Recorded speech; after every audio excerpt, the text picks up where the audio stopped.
I take poetry from the books, I, you know, remove the dust and then just place it as an artwork for the world to see. That's what I do.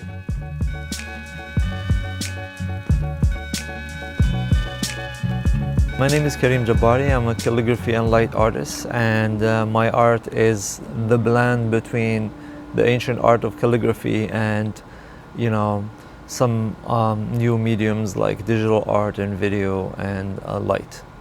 We can all agree that the art of calligraphy is an art that will never die, and it's an art that was here since the beginning of time and it will stay here until the end of time. I mean, it's the written form of the way we transfer knowledge between generations. So for me, I feel like I'm a little, I'm a little hook, I'm a little like link in that long chain in a way. That's why my mission was to just highlight the art of calligraphy from a different perspective, is to help keep it alive, to help bring it closer to people. So that's why I feel like I wanted to do it differently, and then from that came, like, for example, the light calligraphy, or from that also like is the way I use calligraphy in my street art practice, or in my installations.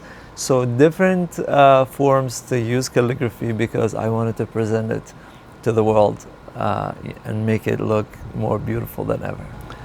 My journey started when I was young, and it was just like this connection between me and some old scriptures that belonged to my father, and then that created a connection in a way that made me fall in love with the art of calligraphy. And since then I felt that my life was in a way like defined by the art of writing. I loved it, I connected with it so much. So I felt like at a later age in my life I wanted this to be my main job. I wanted to be my mission, to give back to the art of calligraphy what it gave me when I was a child. I am a product of global migration. I lived in a time where in Tunisia we were oppressed because of my father's political position, and that oppression in a way, pushed me and some member of my family to go to Canada, and then being in Canada actually triggered in me that nostalgia. Like, I was nostalgic. I miss home. I miss the things that define me as an Arab, as a Muslim, as a North African. So calligraphy just came in at the right time. Calligraphy was like a natural process that I needed to bring it back in order for me to connect more with who I am. And then I felt also that it was helping others connect with who they are, because I was doing like some programs, to present, like called like Back to Basics, to present calligraphy to the members of like the diaspora, or like members of like the Arab and Muslim community in Canada, because that helped connect them with who they are truly. We are our history, we are our language, we are our art of writing. And then I think if we ignore all these elements and really don't connect with who we are, I feel like the entire world will not recognize us. You will not. That's like your identity. So I think calligraphy is like more than just writing. It's way more. I think it's an anchor that help us like being grounded all the time, and then make us better humans. One of the best ones that I did is that mural that I painted in my hometown on the wall of the prison, and it was like the longest mural at the time in the country. it was just like beautiful. It was like an entire poem by a Tunisian poet. His name is Abul Qasim Shabi. I just love it. Well, poetry is one of the biggest heritage, for Arabs and Muslims. And I think it's a form of art that it reach high levels that a lot of people ignore. And a lot of people have no idea how the art of poetry was, advanced in Arab world. And that kind of poetry, in a way, is very inspiring to me. Very inspiring to me because words that rhyme, words that flow perfectly. The same way I try to kind of like make my work flow.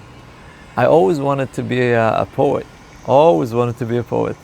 I always wanted to be a poet. I always wanted to write, but I felt inside of me, I didn't find the courage to write. Like I was like, I don't know, maybe I can do it. I don't know. And I tried after I was in love with like hip hop, and then the real hip hop. I'm talking about like real underground hip hop. And then I tried, and at the end I wasn't good. I was memorizing lyrics and stuff like that, but I wasn't like a writer. So I was like, okay, how about I do poetry my way? And then my poetry is with a brush. I kept the essence of calligraphy even when I do street art.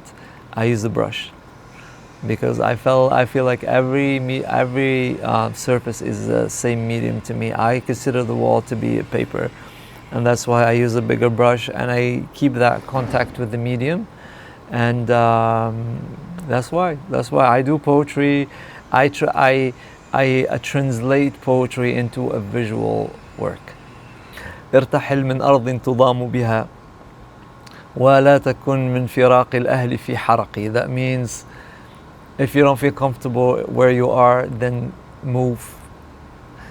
And then don't be sad because you're missing the people that you love. You will know your real value where you are heading. So I have that on my suitcase, like walking with me all the time, because I had to do that. I had to migrate, and I had to migrate like the hard way. Like it wasn't easy. It was just like cross the ocean and it went into the unknown, and it was just really tough. I stayed 6 years away from my family before I was able to go back home. Miss my mom, miss my family, and all of that is just like makes me like connect with the poetry that is relevant to me. One of the main verses that I wrote in that mural that I told you about, the longest one in the country, was Abul Qasim Shabi was saying, ألنهض وسر في سبيل الحياة فمن نام لم تنتظره الحياة, which translate to get up and find your way in this life, because the life does not await for those who are asleep. So it's like an anthem to kind of like get your life in hands and get your life in perspective, and then work hard to achieve your goals. And that's exactly the message that I wanted to convey to my hometown. Like, you need to rebuild, and that was like, when that mural was done was at the time when the Arab Spring was happening, and it sparked in the region where we are. Like, my hometown was like the epicenter of the entire earthquake that shook the entire region. And then people were like, okay, there's a change, there's something happening, there's some sort of freedom in a way. What do we do? You get up and start working, and I felt the message was very relevant. I spent months looking for the right message, because I saw people that are destroyed from within, from the inside, and they are just like waiting for change to happen without them even like trying. They didn't have even like the courage to try. So I wanted that message to be able with them, and I saw some results. I worked with a group of young people who pursued careers after in the arts because they were inspired. One of the guys still works with me as well, like one of my main assistants. He travels the world with me. He worked with me in Russia. I discovered him as like a young boy who was like all excited to paint with me on that mural, and then he stayed with me. So I love that. I love to see that there's an impact that sometimes the impact we don't see because your work is out there that might inspire people that you don't even know about. One of the things that I've been preaching about in the last years, and one of the things that I highlighted a lot, is how to keep that craft alive, because we're in a world where like things are changing at a very, very fast pace, and without us knowing it, we might lose that craft of writing. Because you see in schools in modern time, like if people are not writing anymore, our kids are just typing, and that's very, very dangerous, because the art of writing is a connection. When you write, your brain is alive, your heart is alive, you are connected with what you write, and you are connected with your heritage and your history. So more than any time before, my work is relevant. It helps the dialogue. I feel like I want to create this bridge, this connection between this modern world that we're heading to, and between the heritage that defines our history, that defines who we are. I am the anchor in a way, and I'm just like I'm nobody, but through the work that I do, I am an anchor. Like my work is just keep you anchored.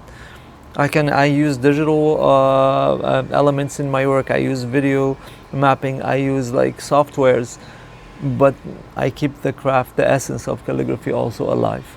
So I think we need to find a balance. The balance is what we need to look for, because going AI is super dangerous if you lose your connection with who you are. I had a long time of reflection in when I decided to bring back calligraphy in my life at a later age.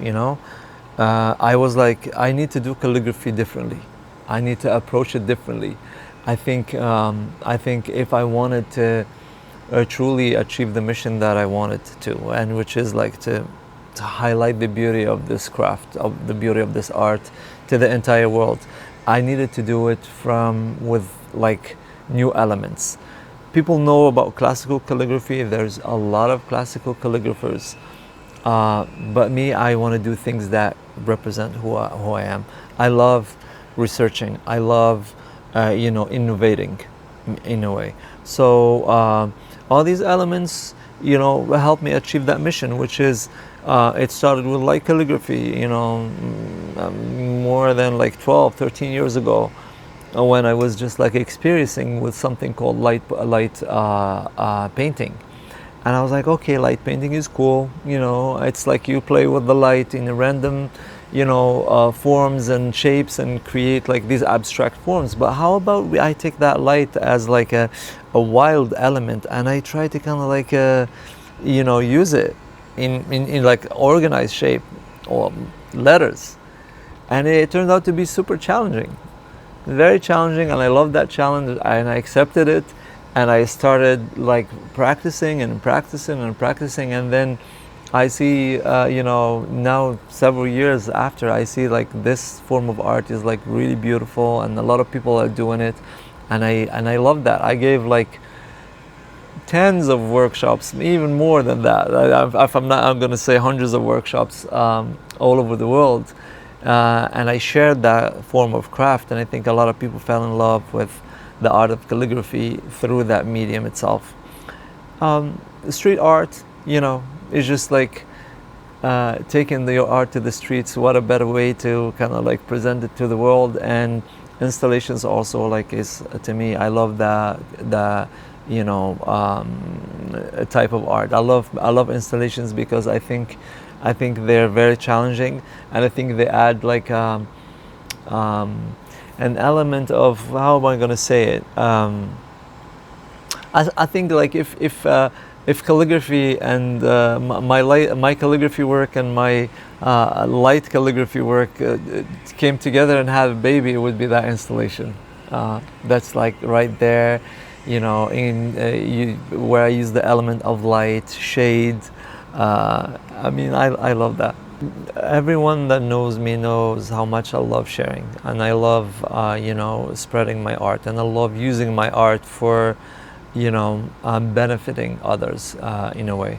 Collaboration also was a big part of what I do. I collaborated with plenty of artists from different like backgrounds. I would collaborate with poets. I collaborated with musicians. I collaborated with like choreographers. Collaborated with spoken word artists, hip hop artists. You name it, and I love that. I love like seeing how other people interact with my work, and this dialogue is very intriguing to me. And I think also like one of the things that I love to do is like creating workshops and master classes, and this is something I'm willing to do here. I think after the exhibition, I think I want to bring people around the gallery, and then create this like opportunity for them to learn. So the learning process will be also like part of this residency. But there's one thing that I love when people interact with my art. I love to see the look in their eyes, that kind of like impact that my work had on them. And that impact will be enhanced. It will be like, I will just like put it like on steroids in a way when you give them the chance to interact, And then that interaction will be levels. It will be, in a way, make them be part of that entire like experience. The experience will involve a sound element, a video element, a live performance element, and conversation. It will be as if like we are having like a chill moment, and we'll be having like this like artistic conversation, so everyone would feel comfortable. And that's why the impact will be deeper. I'm somebody who's like very selective when it comes to music. I respect my ears, and I try to provide for it, the best. That's why I kind of like select the artists that I feel like I identify with, and I feel like they connect with my work. Music is a language. Music is a language, and the more I collaborate with musicians, the more I understand that they are adding a layer of depth to my work. They are adding another dimension. So the same way I am adding a dimension to, for example, photography. So when I do photography and I add the element of light to it, that's a layer of depth. That's another dimension. That's a new way to define it. And I think music also comes in that same, and gets aligned with my work, and it adds to another meaning, and then it just has more impact on people. So I love it. I love vocalists. I love poets. I love spoken word. I feel like the performance that I do with light, with the right music, it goes straight to the heart. Yeah. Dubai is a place that I know very well. Dubai is a place where I feel a lot of recognition toward, because it played a big role in my career in a way. My first international project was in Abu Dhabi. It was in UAE, and then after I came to Dubai, and it's just like it started from there. And I feel like as a place that I know for a long time, and where I'm able to do my first solo exhibition, it's something that I'm happy. It's a challenge that I'm willing to take, and in order for me to do that, I need this time, this creative time, which is going to be the residency. Enable for me like to create the things that I feel like would represent truly what I feel towards the city and towards this place, and how like my craft connected with Dubai throughout the years. I think it will be a good opportunity. Yeah. Vertical horizon 361 degrees. Very intriguing title. I you know, I was listening to one of my favorite artists, and his name is Akhenaton, you know, and he's one of the founders of a famous uh, French rap group, like one of the, you know, the pioneers of French hip hop. And the group is called I Am. And I was listening to that, and one of the titles of the song was Vertical Horizon. I was like, what? You know, it was just like, I connected with it. Vertical horizon is basically what most people think is true might turn out to be false. It's like that inversion of notions.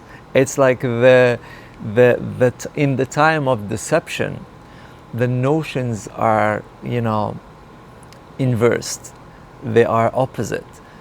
Sometimes things we learn as truth turn out to be falsehood. So I think to me, it's just like I'm trying to scratch a little bit like people's curiosity through this exhibition. I think the second part of the title is 361 degrees, because when I scratch the curiosity, then I trigger a process of critical thinking and looking for the truth. And 361, that 1 degree after the 360, is the beginning of change. I mean, just come with an open heart. Just come with an open heart. Just come as like a blank canvas. Allow yourself to fully like be immersed in my work. My work will have a lot of messages. It is because usually like I'm inspired by everything that I research, everything that I read, my you know, worldly experiences in a way, and sometimes I try to kind of represent that in my work. Sometimes you'll be able to see it, sometimes you just enjoy the superficial beauty of the work, you know. But I think the exhibition will be super interesting. Yeah, I think you have, everyone in Dubai has to come visit. It's a must.